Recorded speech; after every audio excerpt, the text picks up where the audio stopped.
as a citizen, Yes. as a Kingstonian, what is your worries about this budget, and what is your hope attached to this budget?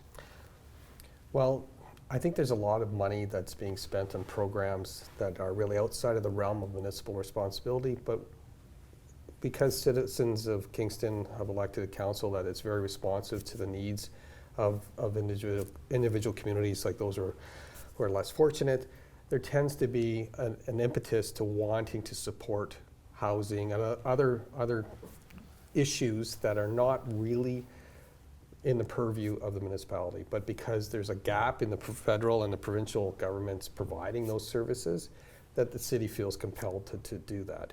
And I think there's a risk of trying to do that too much, because it impacts those members of our community that live in their homes and maybe don't have like fully indexed pensions, and they can't afford these continual increases. Because over the course of the term that you'll be in government, like 3.5%, like it adds up quite quickly, and it multiplies just like compounding interest would on your investments. And I think the big thing that I see as an issue that I think is an opportunity is setting up a committee.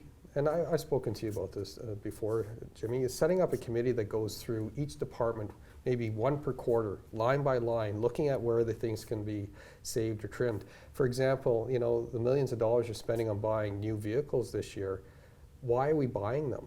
We should be leasing them. And I brought that forward before when I was on council, that we shouldn't own any vehicles unless they are like a garbage truck or a fire truck. You don't necessarily lease those, but any of the other vehicles that they have that are lined up over at the Lampins Parkway there, they should all be leased. We shouldn't own anything. And that way, when you get to the end of life of that vehicle, you're turning it over to the leaseholder, maybe enterprise or whatever organization that is, and you don't have the burden of a vehicle that's outside of its cost for maintenance and not under warranty, things like that. So there's all those aspects. Every time that staff comes forward with a request for a consultant, it should have to be approved by council. They should not hire a consultant without making a business case of why they need that consultant, because that money gets spent so quickly.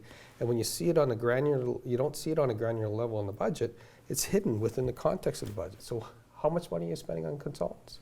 Try to get that information. It's very difficult as a resident, let alone when I was on council.